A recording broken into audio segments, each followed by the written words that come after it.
Hello, America. I'm Mark Levin. This is Life, Liberty, and Levin, and we're here tonight to discuss an issue that I think is of grave importance. What happens if the electrical grid goes down, and is it easy to take it out? And who might take it out, and what can we do to protect it? This is a very, very important program as far as I'm concerned, so I've brought in the best who I can think of. Dr. Peter Pry, how are you, sir? Thank you for having me, sir. My honor. I consider you the foremost expert on this subject, and you've written widely about it. You've testified. You're the executive director of the task force on national and homeland security, this electromagnetic pulse EMP, and other threats on an accelerated basis. Director of the United States Nuclear Strategy Forum and Advisory Board to Congress on policies to counter weapons of mass destruction. Boy, you must be staying up at night. You must have nightmares. You were an intelligence officer with the CIA, responsible for analyzing Soviet and Russian nuclear strategy and operational plans, including EMP threats. So let's begin at the beginning. What's EMP? Well, electromagnetic pulse is basically a super energetic radio wave that's got so much power that it can destroy electronics across a huge area. In fact, across the entire world in the case of a superstorm, a solar superstorm. The EMP can be made by nature, by the sun, by a solar superstorm, or it can be made by man by a nuclear weapon, and it can be made by non-nuclear weapons as well. In the case of a sun, what we're concerned about is the once in a century, once every 150 years solar superstorm. We have geomagnetic storms that happen every year that affect countries at high northern latitudes. But once every century, 150 years ago, is NASA's estimate, a superstorm will happen that will create an EMP that is so powerful that it can destroy electronics across the entire world and put billions of lives at risk. Electromagnetic pulse. Yes. Is that what electricity does as it moves? What does that mean exactly? Well, think of it this way. I think everybody has had the experience of driving down a highway with your radio on, and then you pass under a high power line and you lose the radio. Then you come back out on the other side. That's basically all an EMP is. It's an electromagnetic field, all right? Except it's much more powerful than the field that you experience on the highway. Now imagine there's so much energy in that field that when you go through it, all the electronics in your car are destroyed.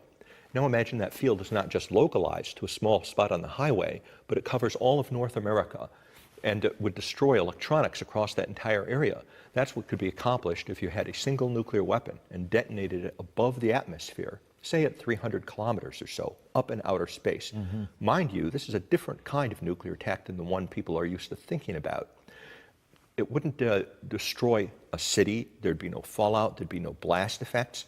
If you were standing on the ground directly beneath the explosion and it was detonating overhead at 300 kilometers, or it could be as low as 30 kilometers, it's in the vacuum of space, so that you wouldn't even hear the explosion.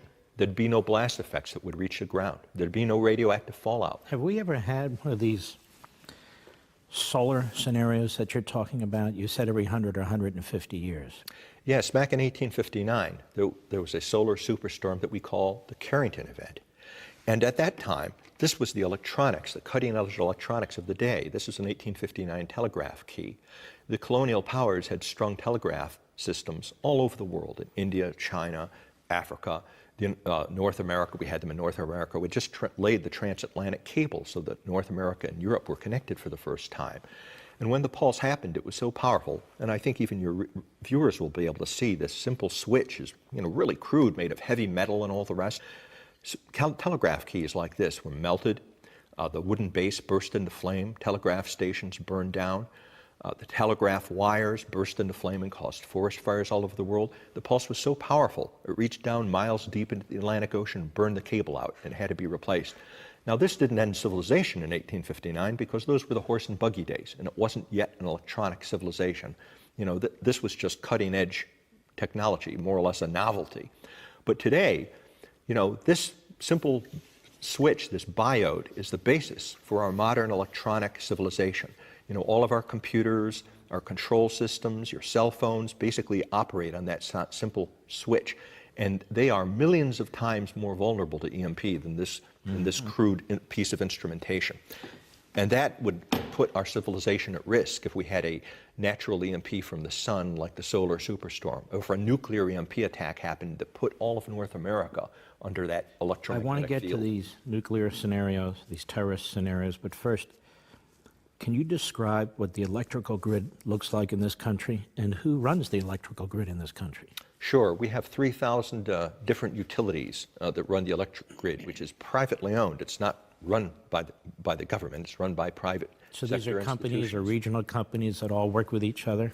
Yes, that's right. And we have our North American grid is divided into three parts, an eastern grid, a western grid, and a Texas grid. And Canada is part of our grid. Canada is on the same part of our grid. It's part of the eastern and western grid. So it's not just a U.S. grid. It includes Canada. And they're all wired together except for Texas, which has got its own independent Why is that, by the way? Texas grid. Just came about that way? It just pretty much came about that way. There are regional entities that manage and try to coordinate these various grids.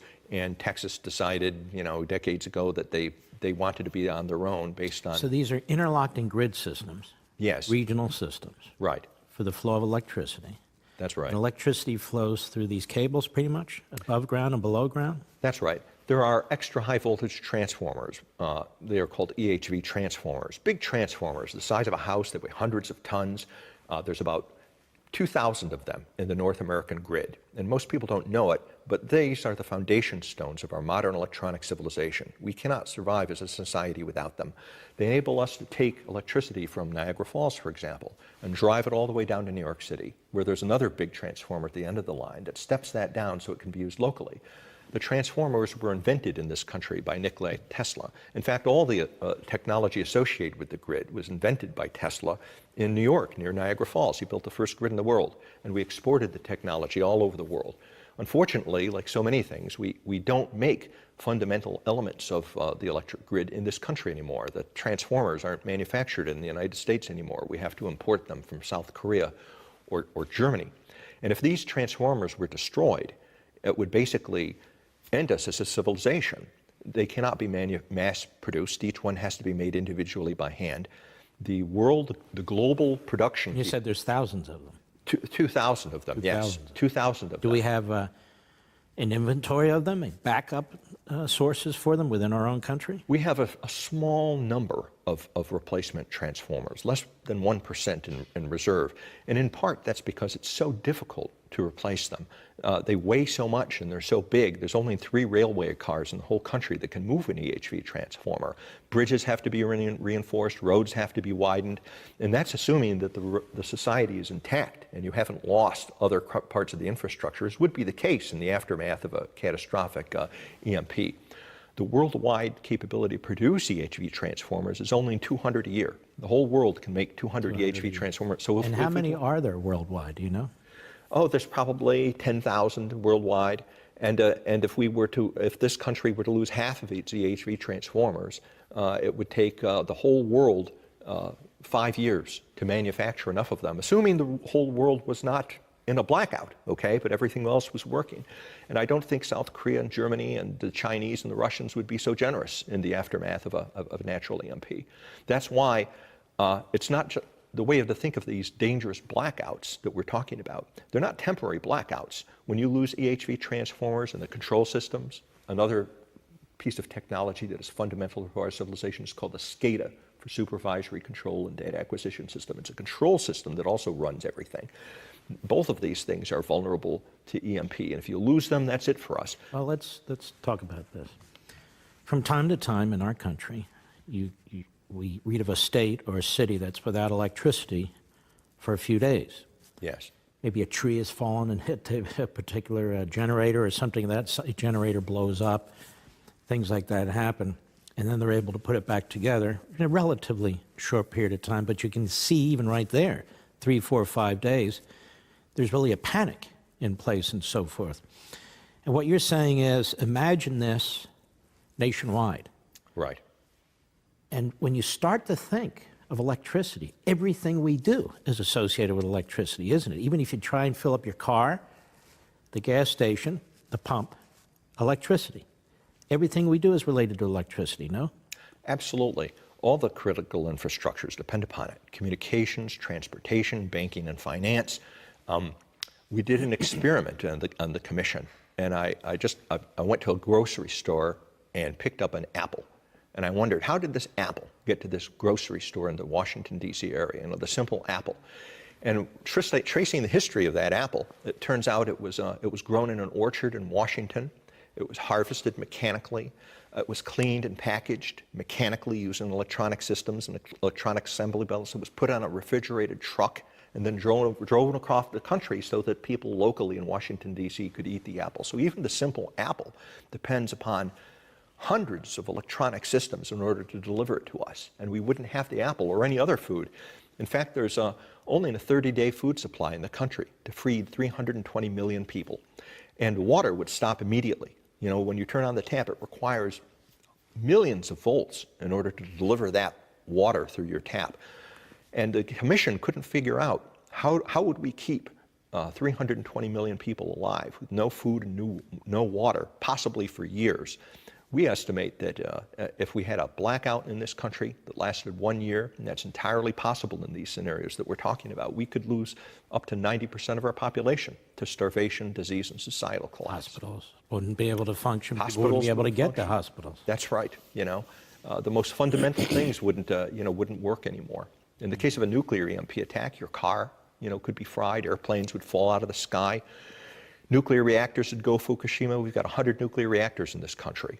And they need electricity in order to keep themselves cool. What do you say to people who say, this sounds like a grand conspiracy, this sounds like fear-mongering? Mm-hmm. You probably get this all the time. Of course. You probably got it from the Obama administration. Yes, we did. What did the Obama administration do in response to these scenarios? Well, the Obama administration, to its credit, at least it took solar EMP seriously enough that they formed a task force to study the problem endlessly. But they didn't even want to hear about nuclear EMP. And the chairman of our... Nuclear EMP is a nuclear event that wipes out the grid. That's right. Or a big chunk of it. With a nuclear weapon detonated at high altitude. It's the kind of thing that if Iran got the bomb, it could do it. If North Korea's got the bomb now, and it knows about EMP and has threatened to do it to us. And that's exactly why the Obama administration didn't want to know or hear about nuclear EMP. They wouldn't even meet with the chairman of our commission, Dr. William Graham, who's really the world's foremost expert on this. I mean, he was actually one of the people that discovered the EMP phenomenon back in the 1962 Starfish Prime test when I was in elementary school. Imagine not meeting with someone like Dr. William Graham. It would be like not meeting with Albert Einstein when he's trying to warn you that the Nazis could develop this thing called the atomic bomb back in 1939.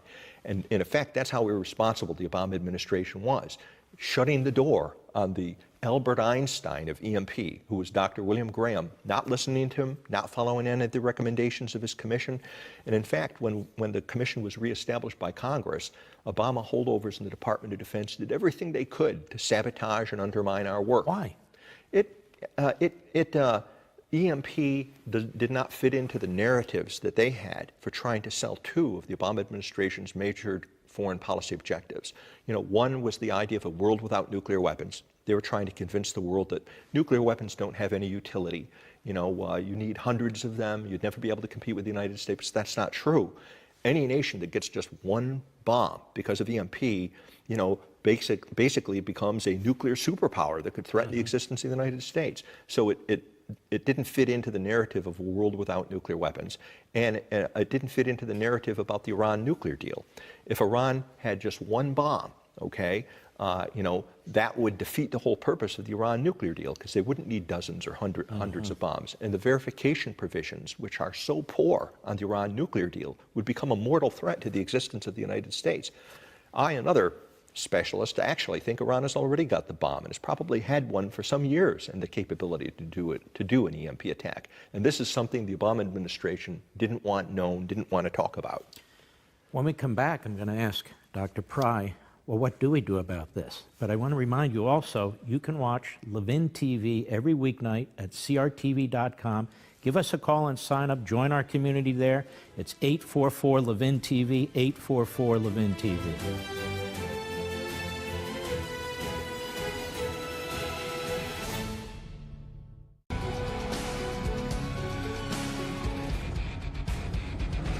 Welcome back, Dr. Peter Pry.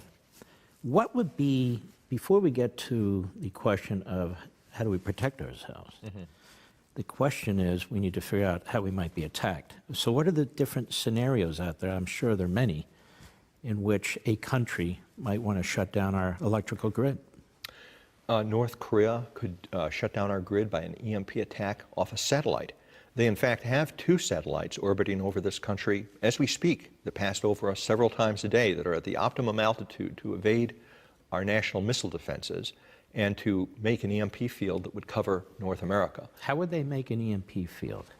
They would detonate the satellite when it's over the center of the country, and the field, it propagates from the location of the warhead to the line of sight. So there'd have to be a satellite with a warhead. There'd have to be a satellite with a warhead. Can they do that?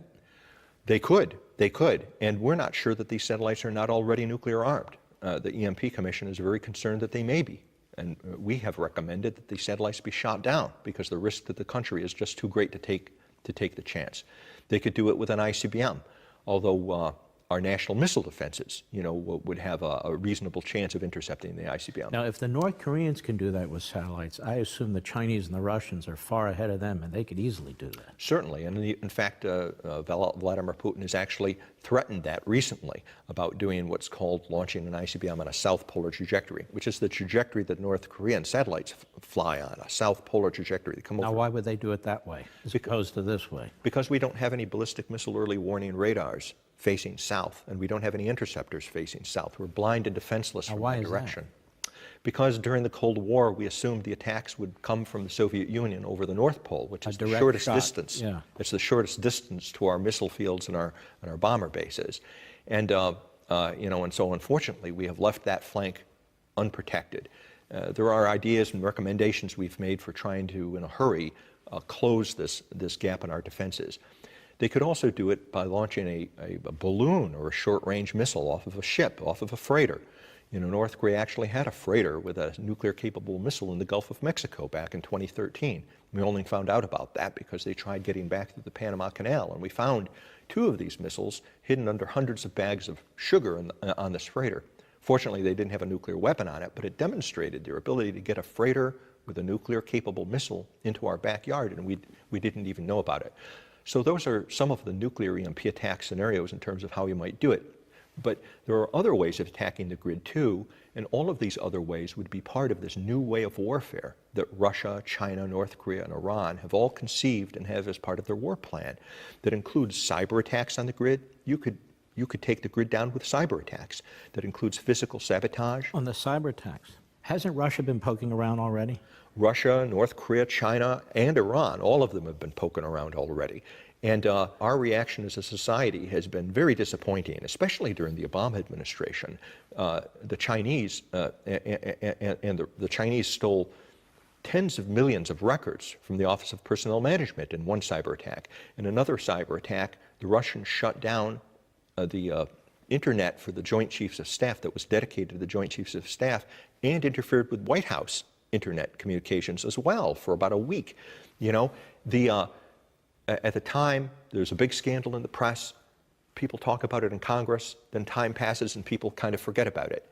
What people need to understand is that what these probing are, let me use an analogy going back to history. Before World War II, there was another new way of warfare that Nazi Germany came up with called the Blitzkrieg. There was a combined arms operation that combined armor with fast-moving infantry and mobile artillery and air power. And part of this Blitzkrieg strategy was they had a motorcycle corps. So the motorcycles would range out in front of the armored spearheads and in front of the air power, looking for weaknesses in the enemy lines.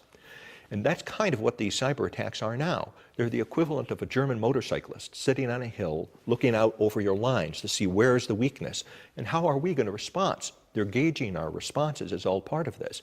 And we don't seem to get that we're actually under attack now by these cyber attacks, because behind those cyber attacks is the possibility of physical sabotage by commandos, non-nuclear EMP weapons, so-called radio frequency weapons that can also use EMP to black out electric grids and the like, all of them in combination with the ultimate cyber weapon, because in Russia, China, North Korea, and Iranian doctrine, a nuclear EMP attack is not a nuclear attack, it's a cyber attack, okay?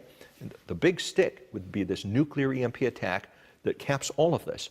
They could take us down by any one of these ways, but the combination of it is irresistible. Just like the Blitzkrieg that Nazi Germany came up with was irresistible and nearly defeated the Western democracies in World War II. I fear this time, if we are not prepared and don't protect our systems, there'll be no coming back from it. And the bad guys would win in their doctrine.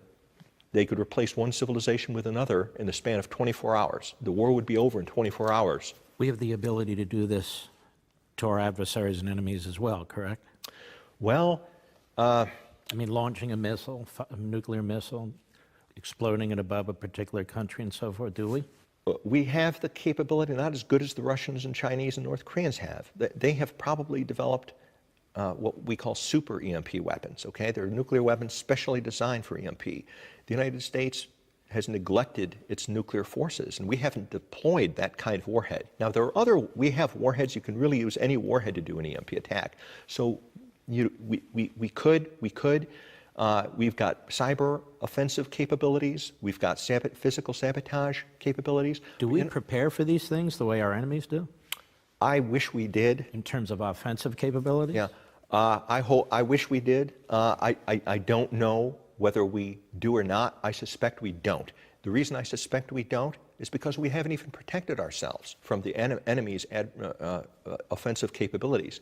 And if we understood and had put it together and ourselves had mastered this new way of warfare and were prepared to execute it, I would have to believe that we would have taken the common sense precautions to protect ourselves, but we haven't. Are committees of Congress, the defense committees, the intelligence committees, are they aware of this grave threat that you're talking about? They must be, right? They are. Do they take it seriously? Some members of Congress do, and actually I should say that the Congress as a whole does. The EMP Commission was reestablished. It was done so unanimously. Senator Ron Johnson, who was the chairman of the Senate Homeland Security Committee, passed a really important bill in 2016 called the Critical Infrastructure Protection Act, which directed the Department of Homeland Security to start planning and preparing to protect our country from natural and nuclear EMP. So Congress takes it seriously. I wish they would take it more seriously. You know, one of the things that was done in the not serious category is Congress decided to close down the EMP Commission at the end of September, in the very month that North Korea successfully tested a hydrogen bomb that the North Koreans described as designed for super powerful EMP attack. It makes no sense to do that. You know, the commission should have continued if you're going to be really serious about this. We'll be right back.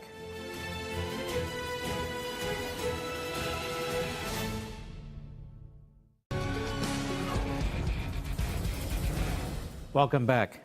All right, Dr. Pry, now what can we do to defend ourselves? There's really no excuse for the United States to be vulnerable to EMP or cyber catastrophes that bring down the grid or physical sabotage. You know, all of them can be protected against if you protect against the worst threat, which is the nuclear EMP attack. And we've known how to do that for 50 years. The Department of Defense has been protecting military systems for 50 years using surge arresters and blocking devices. And we can do in Faraday cages. And we can do the same thing. What's a Faraday cage? It's basically a metal box that encloses a structure that keeps the EMP from getting in and getting at the electronics. Air Force One is a gigantic flying Faraday cage. So in other words, it defends against these electromagnetic attacks. Yes, that's right. It keeps on whatever's under it. That's right. It keeps the electronics inside safe. And we can do the same thing for the electric grid. And it wouldn't even be that expensive. The EMP Commission estimated it would cost $2 to $3 billion to protect the whole national grid. $2 to $3 billion for the entire grid? Yes, the entire national grid, which is what we used to give away in foreign aid to Pakistan every year until President Trump, fortunately, stopped that exercise. But if we took that foreign aid to Pakistan and spent it on the security of the American people. I don't understand. They spend over $4 trillion a year. Yes. The GAO reports that we waste anywhere from $125 to $250 billion a year. That's right. $2 to $3 billion a year, that's mustard money for the federal government. I agree. I'm not talking down the money. I'm saying that as far as the federal government goes, that's a pittance. Is there a reason why that's not slipped into these omnibus bills? Yes. There's the electric power industry doesn't want to do anything against the EMP, and they have very deep pockets. They own half of K Street. They lobby against bills. There's also a problem. Why wouldn't they? It would destroy their entire industry. I know, but the idea that They don't believe it's going to happen? many of them, they are not experts on EMP, okay? And they don't see their jobs and their right as being national and homeland security. They see that as the job of the federal government. And they also want to have a regulatory environment such as exists now, where in effect the electric power industry is the last critical infrastructure that regulates itself. And we have many examples from history where industries have put themselves out of business or done things that have seriously harmed their customers, because they haven't seen it as in their interests to do so.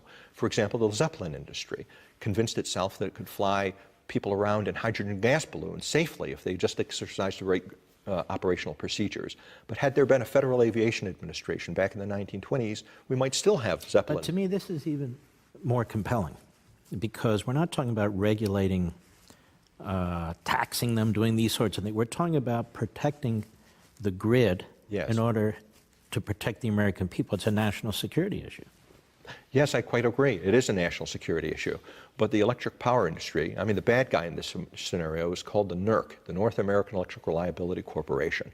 They're not engineers, they're not technicians, they're mostly lawyers at the top. And they see their job as to avoid having to do anything that the feds want to impose upon them in terms of protecting from EMP or cyber, even the tree branch threat.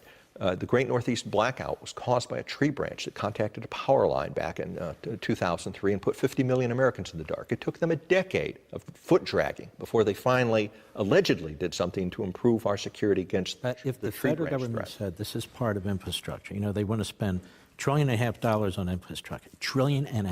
You're reading my mind. Okay, and we haven't talked about this, and No. if they say, you know what, let's put $2 or $3 billion aside for this. Exactly. That's one of the EMP Commission's recommendations in the reports that we've put forward in our advice when we have briefed the National Security Council, that EMP protection should be made part of the infrastructure renewal program. And one of the things that we need is an executive agent at the level of the White House, somebody responsible for protecting the national grid and the other critical infrastructures too, from EMP, cyber, from all these threats we've been talking about. Because the chief problem is nobody is in charge of protecting the critical infrastructures. We've never thought about that. So what would we do for $2 or $3 billion?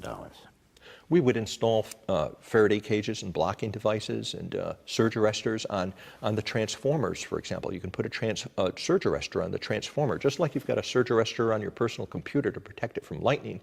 You can have a specially designed surge arrestor that will protect against lightning, against nuclear EMP, against the EMP from the sun.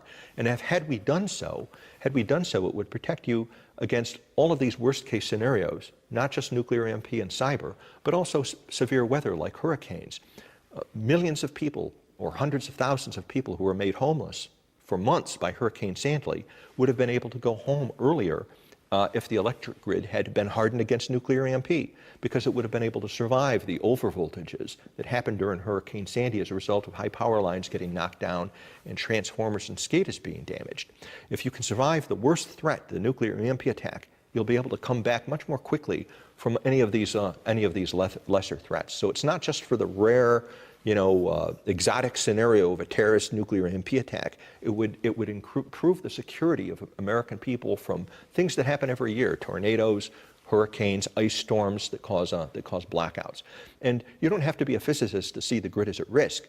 If you just look at the history of blackouts and the long recovery times that are required after there's these hurricanes, you can see there's something wrong. Look at Puerto Rico.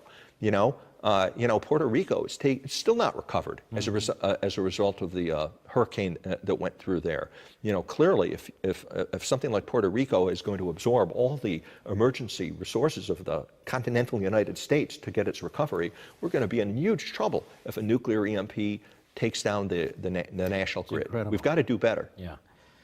Don't forget, just a reminder, you can join us every weeknight on Levin TV on Conservative Review TV, our digital TV network. Just give us a buzz, 844-LEVIN-TV, and join us. That's 844-LEVIN-TV.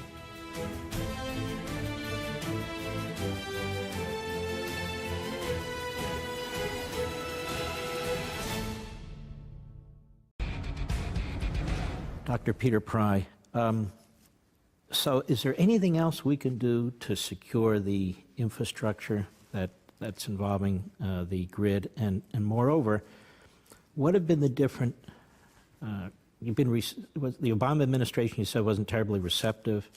Is the Trump administration more receptive? I would give President Trump an A+ on his interest and concern to protect the country from an EMP catastrophe. In his recent national security strategy, he's the first president to include EMP and protecting the electric grid and other life-sustaining critical infrastructures from EMP. Moreover, there have been numerous meetings between the EMP Commission and the National Security Council, and we've talked about making EMP part of the plans to modernize the critical infrastructure. So the difference between the Trump administration and the Obama administration is night and day. Did you meet with the Obama National Security Council? They never let us. They never let us. For 8 years, you never met with them? For 8 years, no. They never met with the commission, and they weren't interested in implementing. In fact, there was a General Government Accountability Office report done in 2015 that showed that 0 of the EMP Commission recommendations were implemented by the Obama administration. Not a single one were implemented by the Obama administration. And this commission was created by Congress. It was created so it's a by legitimate Congress, yes. commission. Yes, of course. And the whole purpose of commissions like this, is to basically provide a definitive answer for purposes of public policy about the way forward. And the commission system has tended to work well. We have national missile defense today and protection against biological and chemical agents because of the results of congressional commissions. There was a commission under Clinton administration called the Marsh Commission that laid out the rules that started us on the pathway to preparedness against cyber warfare. And I wish I could say that the Obama administration followed the advice of the EMP Commission as it should have. I mean, that's the whole point of commissions, but it didn't. That we were ignored for 8 years until the Trump administration. And I just hope it's not too late, because now, 8 years ago, North Korea didn't have missiles that could reach the United States. It wasn't testing hydrogen bombs, but it is today, and poses a clear threat to us. Does this kind of link in with the whole notion of our strategic defense initiative, really started under Reagan, and conservatives and Republicans have tried to carry this forward through administrations, but it's been a rocky road? Absolutely. I think improved national missile defense, bringing back President Reagan's vision of the Strategic Defense Initiative, is one of the solutions. When you're dealing with an existential threat like this, an existential threat that could end your civilization, you want belts and suspenders, okay? In addition to hardening the grid, the best thing would be to stop a warhead from being detonated over your country in the first place. And we are facing so many threats from countries like North Korea. Iran is developing these ballistic missiles. China is accelerating its development of nuclear missiles. Russia just threatened us a month ago, with all of these new generation nuclear missiles. Hypersonic weapons. Hypersonic weapons that we have no counterparts to, and nuclear weapons of new design that we have no counterpart to. It would serve them all right if we neutralized all that technology with Ronald Reagan's vision of space-based missile defense. In fact, under the Clinton administration, we were ready to go. It's a myth that Strategic Defense Initiative didn't produce anything. It produced several systems, including one called Brilliant Pebbles, that could have been deployed during the Clinton administration. And what was that? It was basically a space-based interceptors. There were autonomous space-based interceptors. You could have put up a couple of thousand of them, and they would have intercepted during boost phase, mid-course, and reentry phase, all along the trajectory of a missile at each of those phases, and given you a very high probability of interception. Because folks need to understand the missiles shoot up into space. That's right. Then you flatten out, and they come down. That's right. And Brilliant Pebbles could have shot them at each of these phases and intercepted not just a small threat from North Korea, but it was actually designed to protect us as a shield, a missile shield from a massed attack from the Soviet Union. And it could have done that. And it would have rendered, the net effect of it would have been to realize Reagan's goal, which was to render nuclear missiles obsolete. And it would have created a technological revolution that would have given the advantage to the defender instead of the attacker. Right now, we're in a technological phase where the attacker has all the advantages, and this puts tremendous pressure on the sides to do a first strike. and particularly for the bad guys, because they know they would get tremendous advantages from a first strike. Brilliant Pebbles, Strategic Defense Initiative, would take that away and would put the advantage on the defender and make it risky to attempt a first strike. It would be transitioning from a policy that we have known as mutual assured destruction to a policy I like to call sane, instead of mad sane, strategic assured national existence. We'll be right back. Welcome back. We are a nation, at least in part, of rugged individuals. And some of us want to protect ourselves. We can't just rely on the government. That's right. Is there a way to do that? Oh, absolutely. People can have a supply of food and water, have a generator. Right there, the people are going to say, what are you, a bunch of nuts? You even look at hurricanes. People who have food and water survive and they get through it, and other people have to sit there and wait for the government to drop something from a helicopter. Yes, that's right. It's unfortunate that so-called survivalism or preppers have gotten a bad reputation these days, because my father's generation, the great generation that had lived through the Great Depression and survived World War II, all of those people, regardless of whether they were Republican and Democrat, all of them were basically what today we would describe as preppers. They had seen government fail in war and peace, and they wanted to be their own first line of defense for their families, and had to be during the Great Depression. My father fed his family by hunting woodchucks, and they heated their home by collecting coal that had fallen off of trains along railroad tracks. When I was growing up, we only lived on a quarter acre, but every inch of it, we had a garden. My mother was constantly canning foods against the day of who knows what, a nuclear war, another Great Depression. So what do you do about the electromagnetic attack? What can you do in your home or your business? Basically the same kind of preparedness that you would have for a hurricane or for any kind of an emergency situation. Have a food supply, have a water supply, have a medicine. But what about the electrical attack on your house? Can you have a room or something like that protected? You could have a Faraday cage, a metal shed could be, And that's all it takes, a metal shed? You could have if you have electrical equipment, medical equipment, or communications equipment, for example, that you wanted to keep safe. If you had a metal garbage can with a tight-fitting lid, and you put the equipment inside of a plastic bag so it doesn't touch the inside, that would mitigate the effects. You should have emergency generator at your house, and don't put it on automatic, leave the switch on manual. So there are things. You could have solar panels, which are inherently kind of robust against EMP, and anything that gets you off the grid and makes you more self-sufficient, would be a way of protecting yourself. And you can also protect your state. People shouldn't have the impression and shouldn't wait for Washington. All the solutions don't have to come from Washington. If you got a governor in your state or the state legislature to require the utilities within your state to protect the state grid, even if the big regional grid went down, you would be able to protect your state and be able to recover, from even a worst-case EMP if that state took the appropriate precautions. I've written a book called Blackout Wars that actually is a manual to describe how you can go about doing that and how you can get your state protected. We'll be right back.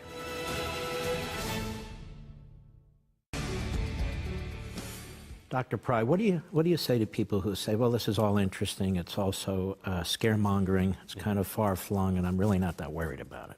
Well, the North Koreans don't think it's scaremongering. They know about it. It's a very real threat. The Russians, the Chinese, the Iranians all know about it. I imagine people said that same thing before Pearl Harbor happened. In fact, we know they did. 90% of the American people didn't think there was going to be World War II until it happened. And the day before 9/11 happened, if you were to have asked the intelligence community and the bright lights in the mainstream media and opinion makers, they would have said that something like 9/11 happening was impossible. I know that as a strategic culture, one of the big disadvantages we have is we're a nation of optimists, and we always look on the best side. And then we have to pick ourselves up bleeding from the floor after the worst happens. I beg the American people to pay attention to this. Read the EMP Commission reports. It's real. And if it happens this time, they'll know we'll get no second chance. The only adequate response to this is to protect our critical, life-sustaining critical infrastructures before it happens. And of course, the NSC takes it seriously. Congress obviously takes it seriously.